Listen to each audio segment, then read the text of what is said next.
ओम ब्रह्मा मुरारी त्रिपुरांतकारी भानु शशि भूमि सुतो बुधश्च गुरुश्च शुक्र शनि राहु केतव सर्वे ग्रहा शांतिकरा भवन्तु सर्वे ग्रहा शांतिकरा भवन्तु नवग्रहा शांतिकरा भवन्तु। गुरुर्ब्रह्मा गुरुर्विष्णु गुरुर्देवो महेश्वरा गुरुर्साक्षात् परब्रह्म तस्मै श्री गुरुवे नमः। अखंडमंडलाकारं व्याप्तं येन चराचरं तत्पदं दर्शितं येन तस्मै श्री गुरुवे नमः। नमस्कार, स्वागत है आपका आचार्य वाणी में। मैं आचार्य डॉक्टर विक्रमादित्य आपके साथ हूं और आज का विषय हमारा है कि वृषभ राशि वालों के लिए बृहस्पति का जो स्थिति परिवर्तन का योग बन रहा है वो कैसा रहेगा आपके लिए। देखिए, बृहस्पति महाराज सबसे शुभ ग्रह माने जाते हैं, देवगुरु बृहस्पति कहे जाते हैं और हमारे आज के विज्ञान के अनुसार भी हमारी इस पृथ्वी के सबसे ज़्यादा कोई हितैषी ग्रह माने जाते हैं तो जुपिटर ही माने जाते हैं। कारण वो देते हैं कि बृहस्पति सबसे बड़े ग्रह हैं, उसका गुरुत्वाकर्षण जो है सबसे ज़्यादा अधिक है, तो पृथ्वी के आधे आने वाले खतरों को वो अपने ऊपर ले लेते हैं। तो इसलिए बृहस्पति, यदि बृहस्पति का वो ना होता तो पृथ्वी के लिए बहुत भारी समय होता। तो ऐसे में इसी कारण ज्योतिष ने उसको वास्तविक तौर पर बहुत वृहद रूप से समझने का प्रयास किया और इसी ज्योतिष के दृष्टिकोण से बृहस्पति को हमारे सबसे शुभ ग्रह के रूप में उपस्थित किया। और वृषभ राशि वालों के लिए तो बृहस्पति महाराज की स्थिति बहुत ही अजीबोगरीब विचित्र रहती है, क्योंकि बृहस्पति महाराज आपकी राशि के अनुसार से यदि हम बात करें तो एक तो लाभ के मालिक हैं, आपकी इनकम के मालिक हैं, आपकी राशि के अनुसार से 11वें भाव के मालिक हैं और साथ साथ अष्टम भाव के भी मालिक हैं। और इस वक्त बृहस्पति महाराज जो है वो आपके लग्न में ही चल रहे हैं, आपकी राशि में स्वयं विद्यमान है, राशि के अंदर विराजमान चल रहे हैं पिछले करीब इस 2024 के मध्यकाल से। तो अब बृहस्पति महाराज वक्र स्थिति में रहेंगे 9 अक्टूबर से 4 फरवरी तक। जो ये वक्र स्थिति है ये विशेष तौर पर आपके लिए दोहरा समय रहेगा। बृहस्पति बड़े सात्विक ग्रह माने जाते हैं और सात्विकता के अनुसार से क्या होता है ना, जो कोई एक अच्छा व्यक्ति होता है तो उसको सब अच्छा दिखाई देता है, और कोई व्यक्ति नेगेटिव होता है तो सब कुछ उसको नेगेटिव ही दिखाई देता है। बृहस्पति शुभ ग्रह, और ऐसे में क्या होगा, बृहस्पति पूर्ण ताकत, जब कोई ग्रह वक्री होता है और विशेष तौर पर बृहस्पति की हम बात करें तो बहुत ताकत में आ जाते हैं और अपने शुभत्व को बृहस्पति का जो प्रभाव है वो और ज़्यादा बढ़ा देता है। तो ऐसे में बृहस्पति जब लग्न में है तो व्यक्ति को खास तौर पर समस्या एक आती है कि ये दिग्भ्रमित कर देता है व्यक्ति को चीज़ों को सही रूप से समझने के लिए। यानी सामने वाला व्यक्ति अगर नेगेटिव भी होगा तो ये व्यक्ति जो है, वृषभ राशि वाला जो व्यक्ति है, वो ऐसे में जो इस प्रकार प्रभाव उत्पन्न हो रहा है वो ऐसा है कि शायद व्यक्तियों को सही रूप से पहचान ना सके। तो ऐसे लोगों के साथ धोखा होने के योग बन सकते हैं। खासतौर पर ध्यान रखने की बहुत ज़रूरत है। विशेष तौर पर आप अपनी ईमानदारी और सही रूप से समझने के लिए, मैं कहूँगा कई बार ऐसा कहा जाता है कि हम अपनी सीधेपन से लोग हमारे को नुकसान दे गए या हमको बुद्धू बना गए, तो मैं ऐसा वर्ड तो नहीं यूज़ करूंगा। मैं कहूँगा हम अपनी सज्जनता के कारण, बृहस्पति सज्जन है, धार्मिक हैं, धर्म का प्रभाव उत्पन्न करते हैं, सात्विकता का प्रभाव करते हैं। तो ऐसे में नेगेटिविटी से व्यक्ति जो होता है उसको दिमाग में आती नहीं और छलने से सामने वाला छूटने वाला है नहीं। देखिए, वृषभ राशि वाले जो हैं शुक्र की राशि के उनके मालिक होते हैं, तो ऐसे में ध्यान रखना पड़ेगा खास तौर पर आपको। ऐसे में जो अच्छी बात बोलेगा आपके लिए वो आपको चुभेगी। कोई व्यक्ति आपको समझाने का प्रयास करेगा तो देखिएगा ये 2-4 महीनों में स्थिति रहेगी। आप ध्यान रखते हुए कार्य करें। 9 अक्टूबर से लेकर 4 फरवरी के बीच में कोई आपको ज्ञान देने का प्रयास करेगा तो आपको अच्छा बिल्कुल नहीं लगेगा और आप उससे ही लड़ बैठेंगे, क्योंकि आपको ये लगेगा जो मैं सोच रहा हूँ वही कार्य करने का प्रयास करें। तो ऐसे में बड़ी सावधानी के साथ, जैसा हमने कहा कि बृहस्पति जब वक्री होते हैं तो और ज़्यादा ताकतवर हो जाते हैं। अब वक्री का मतलब उल्टा बिल्कुल नहीं है। कई लोग विशेष तौर पर मिस इंटरप्रिटेशन करके, हम अपने कई वीडियोस में इस बात को आपके समक्ष रखने का प्रयास करते हैं कि वक्री का मतलब कतई उल्टा नहीं है। कई बार लोग ऐसा प्रभाव उत्पन्न कर देते हैं। कई बार हमने बहुत सारे तथाकथित तौर पर बहुत लोगों को सुना कि बृहस्पति की दृष्टि बदल जाएगी, यानी अगर वो देख रहे हैं लग्न में बैठे हुए हैं तो 12वें भाव का फल करने लगे। अरे जहाँ बैठा है कोई वहीं प्रभाव करेगा, उससे पीछे कैसे जा सकता है। पता नहीं कौन कौन से नए कॉन्सेप्ट को हम समझने का प्रयास ना करें। बृहस्पति जहाँ है वहीं रहेगा। और बृहस्पति की दृष्टि यदि उल्टा ग्रह नहीं हो रहा है साहब, समझें बृहस्पति क्या है। ये इस प्रकार से समझें कि जो सौरमंडल में ग्रह अपनी अपनी ऑर्बिट में चलते हैं, ग्रह अपने ऑर्बिट में चल रहे हैं। इस प्रकार से हर एक ग्रह की एक अलग अलग ऑर्बिट्स हैं। अब बृहस्पति की जो एक ऑर्बिट अलग है, उसमें जो हमारी ऑर्बिट जिसमें चल रहे हैं उसमें जब हम एक ही तरफ चलते हुए दिखाई देंगे तो बृहस्पति लंबे वाले में चल रहा है और ग्रह दूसरे छोटे में चल रहा है, तो उस कैलकुलेशन पॉइंट ऑफ व्यू से जो छोटी ऑर्बिट पे चलेगा वो आगे स्पीड निकल जाएगा। तो ऐसे में बृहस्पति अपनी स्पीड चलते हुए उस क्षेत्र में जो विशेषतौर पर वृषभ राशि का क्षेत्र होगा उसमें लगेगा। बृहस्पति की जो स्पीड है वो अजीब सी हो गई है, वो हम कैलकुलेशन पॉइंट ऑफ व्यू से उसको बोल देते हैं कि नेगेटिव जो घटना शुरू हो गया है, वहाँ कैलकुलेटिव पॉइंट ऑफ व्यू से कहा जाता है कि बृहस्पति नेगेटिव अंश घटा रहा है। अंश घटा नहीं रहा है भाई, तो वो अपनी और ताकत से उस प्रभाव को उत्पन्न कर रहा है। तो इस समझने बृहस्पति महाराज जिस प्रकार का आपके लिए योग बना रहे हैं, तो ऐसे में बृहस्पति की जो प्रभाव है उसको सही रूप से हमें समझने के लिए आवश्यकता रहेगी चीज़ों को, आपको चीज़ों को दूरदर्शिता को जगाना पड़ेगा खास तौर पर, और बृहस्पति की ताकत को बैलेंस करने के लिए खास तौर पर आपको केवल आप ही आप सब कुछ है। बृहस्पति क्योंकि प्रभाव उत्पन्न करता है कि जब लग्न में बृहस्पति आ गया, राशि में बृहस्पति आ गया तो आच्छादित हो जाता है, और ऐसे में बृहस्पति ये क्या होता है, थोड़ा अभिमान बढ़ जाता है, घमंड बढ़ जाता है। ये प्रभाव आपके अंदर दिखेगा इन दिनों, कुछ खास तौर पे अत्यधिक घमंड बढ़ा देगा। आपने आपको खाली जैसे वो मैं करने वाली बात हो जाती है ना कि मैं ही सब कुछ कर रहा हूँ, मैं ही सब कुछ कर रहा हूँ। थोड़ा सा अपने आप को छोटा बनाना पड़ेगा, थोड़ा सा अपने आप को छोटा बनाना पड़ेगा, तब जाकर इस समय को आप अच्छे से समझ पाएंगे। ये ऐसे एक बात और समझें कि बृहस्पति वक्री स्थिति में क्या करेंगे।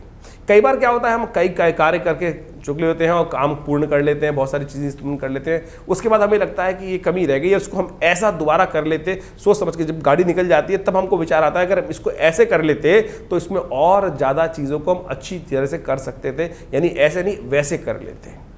यही प्रभाव उत्पन्न करने का समय है कि बृहस्पति उस समय को, उस कार्यों को, कई सारी चीज़ों को दोबारा आपके सामने अपॉर्चुनिटीज़ लाने के योग बना सकता है बृहस्पति की। लेकिन ध्यान रखना पड़ेगा खास तौर पर बड़ों का सम्मान विशेष तौर पर करने का प्रयास करें, दूसरों के सुझावों को, दूसरों की बातों को तवज्जो देने का प्रयास करें, इस बात का ध्यान रखते हुए कार्य करें। हो सके तो बृहस्पति के निमित्त कुछ खास उपाय अवश्य करने का आपको प्रयास करना चाहिए।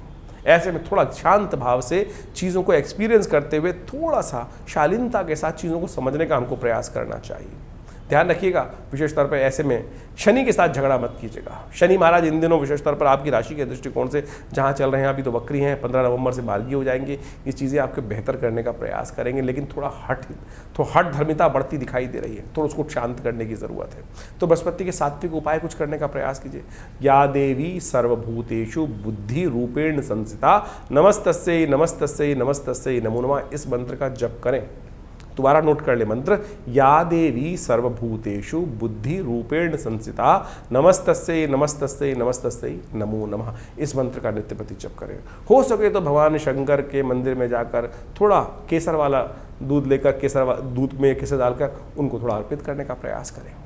केसर का नित्यप्रति एक बाल का सेवन कर लें। इन 4 महीने लगातार यदि केसर का आप सेवन करें, हल्दी का माथे पर टीका लगाते रहें, तो देखिएगा ये बृहस्पति का शुभ प्रभाव आपके लिए बहुत सुंदर हो सकता है, लाभ के योग बना सकता है। ये हमने एक नज़रिया आपके समक्ष रखने का प्रयास किया। वैसे आपकी जन्मपत्री में क्या कुछ चल रहा है, ग्रहों का प्रभाव, वो भी अच्छे समझने की ज़रूरत है। ये बृहस्पति का जो प्रभाव है बहुत शुभ है आपके लिए, बहुत शुभ है, और आपके लिए जीवन में एक बार पुनः बहुत सारे रास्तों को खोलने का रास्ता बनाता दिखाई दे रहा है। तो इसको सही से चलाने की ज़रूरत है। बहुत बढ़िया शक्ति में रहेंगे बृहस्पति।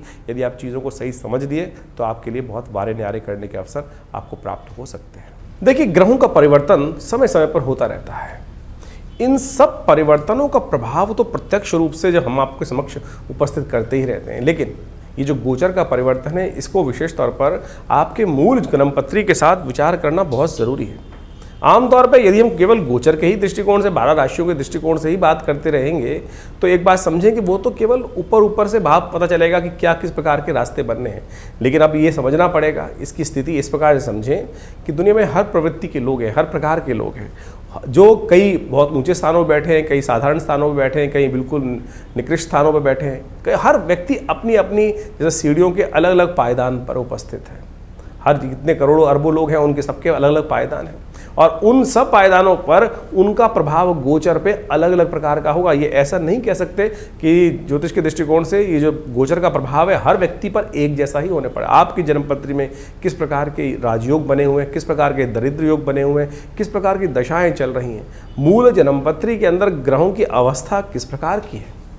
आप समझें कि गोचर में बृहस्पति महाराज या कोई भी ग्रह उच्च के हो गए और मूल कुंडली के अंदर उनमें ताकत ही नहीं है, तो वो क्या प्रभाव दिखाएगा ग्रह, वो तो फिर साधारण होकर निकल जाएगा। बहुत सारे लोग अपने अपने समय समय पर प्रश्न उठते रहते हैं कि दुनिया में जब जिस प्रकार का ग्रह योग बन रहा है, अच्छा बन रहा है, राशि के दृष्टिकोण से अच्छा बन रहा है, लेकिन मेरी जिंदगी में कुछ नहीं हो रहा है। कारण क्या है? क्योंकि मूल जन्मपत्री में कितनी ताकत है, मूल व्यक्ति के अंदर कितनी ताकत है, किस प्रकार का कौन सा व्यक्ति किस लेवल पर बैठा हुआ है, क्या क्या उसके दुष्प्रभाव है, कौन कौन से कर्म किस प्रकार के उसने किए हुए हैं, उसका लेखा जोखा किस प्रकार का बना हुआ है, तो ये सब मूल जन्मपत्री के द्वारा ही समझा जा सकता है। उसके जीवन में क्या कुछ चलना है, कैसे चलना है। अब हवाएं तो ऐसा समझ सकते हैं कि गोचर के दृष्टिकोण से ऐसा माने कि एक वर्षा ऋतु की हवा चल रही है। अब वर्षा ऋतु के अंदर बड़ी सुहानी हवा चलती है कई बार, और वो यदि कोई व्यक्ति को बुखार है तो उसका बुखार बढ़ा देगी, यदि किसी को जोड़ों का दर्द है तो उसके जोड़ों को दर्द को बढ़ा देगी। लेकिन कोई व्यक्ति स्वस्थ है तो पूरी तरह से उसका आनंद ले सकता है। कई व्यक्ति यदि मानसिक तौर पर दुखी है तब भी उसको कुछ ना कुछ रास्ता मिलता दिखाई देगा। लेकिन कहीं कोई मन से कहीं कुंठित है, फंसा हुआ है, तो वो हवाएं भी उसके मनोमस्तिष्क को शांत नहीं कर सकती। तो यही प्रभाव ऐसे इसी प्रकार से समझें कि जन्मपत्री को मूल रूप से देखना, विचार करना, और उस सब के हिसाब से गोचर का प्रभाव तो हम समय समय पर आपके समक्ष उपस्थित करते ही रहते हैं। तो इसको बहुत वृहद रूप से, बहुत सूक्ष्म दृष्टिकोण से ज्योतिष को एनालाइज करने की आवश्यकता होती है, और उसके लिए ही हम अच्छे से हर चीज़ को देखने का प्रयास करते हैं, समझाते हैं, और उसके प्रभाव को यदि हम समझें तो बहुत बिल्कुल बढ़िया प्रत्यक्ष रूप से एक नहीं हज़ारों लोगों के साथ संबंध हुआ, और बहुत सारे लोगों की जन्मपत्रियाँ देखने को मिलती ही, देखते ही रहते हैं। और जब देखने को मिलता है, कई बार हज़ारों लोगों की कुंडलियों में इस प्रकार के योग लिख के दिया, समझाया कि भाई ये इस प्रकार का होने का योग है, ऐसा होगा, बिल्कुल मूल जन्मपत्री में जिस प्रकार से ऐसी दशाओं का योग है, इस वर्ष इस दिन ऐसा कुछ होने के योग बने, और सत्य माने। बहुत सारे लोग आते हैं मिलकर कि महाराज ये हो गया, ऐसा हो रहा है, ये स्थिति थी। तो आप समझे कि ज्योतिष बिल्कुल प्रत्यक्ष विज्ञान है। लोग समझने का हमको प्रयास करना चाहिए। उसके जो उपाय है, सबसे बड़ी बात उपाय है। किसी भी चीज़ के अंदर आप किसी डॉक्टर के पास गए, उन्होंने आपको एनालाइज करके बता दिया कि आपकी चीज़ों को समझकर, नब्ज को देखकर, आपके ब्लड टेस्ट को देखकर कि भाई ये समस्या है। अब उसका निदान क्या है? तो अगर निदान कोई कह दे कि भैया इसको कोई निदान ही नहीं है, ये तो ऐसे ही चलेगा, ऐसे ही होना है, तो फिर उस विज्ञान का फायदा क्या है? ज्योतिष यश के अंदर हर चीज़ का निदान है। सकल पदार्थ हैं जगमाही, कर्महीन पुरुष पावत नाही। ये बात सिद्धांत हमको समझना चाहिए कि हर चीज़ का कोई ना कोई जो कष्ट जीवन में आया है, उसका निदान भी किसी ना किसी प्रकार से कहीं ना कहीं उपस्थित है। बस वो हमारी किस्मत में होना चाहिए, सही रूप से होना चाहिए, सही समय पर हम सही जगह पहुंच जाएं, सही रास्ता अपना लें, तो बिल्कुल वारे न्यारे होने के योग बन जाते हैं, किस्मत जाग जाती है, कष्ट दूर हो जाते हैं। और यदि दुर्भाग्य जीवन में है तो बिल्कुल पड़ोस में बैठा हुआ वो उपाय भी जीवन में व्यक्ति भटकता रहता है, और पड़ोस में भी वो रास्ता बिल्कुल सही नहीं प्राप्त हो पाता। अज्ञानता की स्थिति इस प्रकार से हो जाती है। ये सारा समय का खेल है, ये सारा जीवन में भाग्य का खेल है। जो कहा गया ना, भाग्यम फलति सर्वत्र न च विद्या न च पौरुषम, कहीं गलत नहीं है। इसलिए भाग्य को जगाने का प्रयास करें, और भाग्य जगाने का तरीका जो है सबसे श्रेष्ठ है परमात्मा की कृपा, धार्मिकता अपने अंदर उदय रखें, परमात्मा का विश्वास की तरफ अपना विश्वास को दृढ़ रखें। देखिए, एक गरीब को कोई हेल्प करा हुआ, एक श्वान को भी रोटी दी हुई, किसी प्रकार भी कोई भी पुण्य आपने किया है, वो कहीं ना कहीं काम आता है, अनअकाउंटेबल नहीं जाता। बहुत सारे लोग कहते रहते हैं कि भाई जीवन में सब कुछ अच्छा ही किया, सब कुछ मैंने इसको हेल्प करी, इसको हेल्प करी, वो उसके बाद भी अब पता नहीं तुम्हारा घड़ा कब भरने वाला है भाई। हो सकता है गड्ढा इतना बड़ा हो कि पूर्व जन्म में या किसी जन्म में कोई ऐसे अज्ञात दुष्कर्म हो गए हो, जिसके कारण से जो पुण्य आप कर रहे हैं वो छौंकी लगते चले जा रहे हैं। अब किसी व्यक्ति के पास 2 करोड़ का लोन है, अब वो कमा रहा है 100 रुपया, तो 100 रुपये कमा के उस लोन को उतारने का प्रयास करेगा तो वो छौंक लग के उड़ ही जाएगा, पता भी नहीं चलेगा। उसका ब्याज, चक्रवर्ती ब्याज ही इतना होगा कि जो रोज़ की कमाई हो रही है वो निकल नहीं पा रहा है। तो ये स्थिति हमको समझनी है, और ये मूल जन्मपत्री समझा सकती है कि क्या स्थिति है, किस प्रकार का है, कहाँ कौन सी गलती हुई, और किस प्रकार से उसको ठीक करने के लिए कितना किलो वजन दूसरे पलड़े में डालना है कि दूसरा पलड़े में जो भार है, दुष्कर्म का भाग है, कष्ट का भार है, वो कैसे कट जाए। और इसलिए आपको ज्योतिष को समझना चाहिए। ज्योतिष के प्रत्यक्ष रूप से यहाँ हम जो भी आपके गोचर के प्रभाव को, बृहस्पति के प्रभाव को हमने आपके उपस्थित रखा आपकी राशि के अनुसार से, वो बिल्कुल वैदिक दृष्टिकोण से, प्रामाणिक दृष्टिकोण से बिल्कुल सत्य है। बस वही एग्जाम्पल आप समझ लें कि आप किस लेवल पर है, उसका प्रभाव आपके ऊपर किस प्रकार का हो रहा है, वो पूरी जन्मपत्री को निष्कर्ष रूप से यदि हम देखें, समझें, तो आप उसके लिए आश्रम से जुड़ सकते हैं। बहुत सारे आश्रम में बहुत सारी गतिविधियाँ चली रही हैं, बहुत सारे शोध चलते ही रहते हैं समय समय पर, चाहे वो यज्ञ विज्ञान है, चाहे वो मंत्र विज्ञान है, और बहुत सारी पुस्तकें आश्रम के द्वारा इन समस्त हमारे शोधों पर प्रकाशित की गई हैं और नित्य प्रति बहुत सारे उत्सव कार्यक्रमों में चलते रहते हैं। इस दौरान भी जैसे बृहस्पति का ये वक्र स्थिति चल रही है, आश्रम में लगातार बहुत सारे कार्यक्रम रहेंगे। यज्ञ भी रहते हैं, हर रविवार को सुबह 8 से 10 बजे तक यज्ञ रहता है, मंगलवार को सुंदरकांड का पाठ रहता है, नित्य प्रति रुद्राभिषेक रहता है और उन सब के शुभ कार्यों में, पुण्य कार्यों में आप भी जुड़ सकते हैं। नंबर्स आपके सामने स्क्रीन पर है और आपका सबका स्वागत है दिल्ली में विवेकानंद योग आश्रम में। आप आइए, हमारे बहुत सारे कार्यक्रमों में जुड़ सकते हैं आश्रम के साथ। आश्रम लगातार आपके बहुत सारी आश्रम की जो धार्मिक गतिविधियां हैं वो लगातार पिछले करीब 50-60 सालों से चली रही है और हज़ारों लोग आश्रम के साथ जुड़े हैं। आप भी आएंगे रविवार वाले यज्ञ में तो स्वयं देखिएगा, माँ भगवती का सानिध्य प्राप्त कर कर आप अपनी किस्मत को जगा सकते हैं, कष्टों को दूर कर सकते हैं। माँ भगवती दुर्गा का शिव विग्रह, अत्यंत चमत्कारी शिव विग्रह वहाँ उपस्थित है और भगवती कृपा से बहुत सारे मनोकामना सिद्धि के योग अवश्य बनेंगे।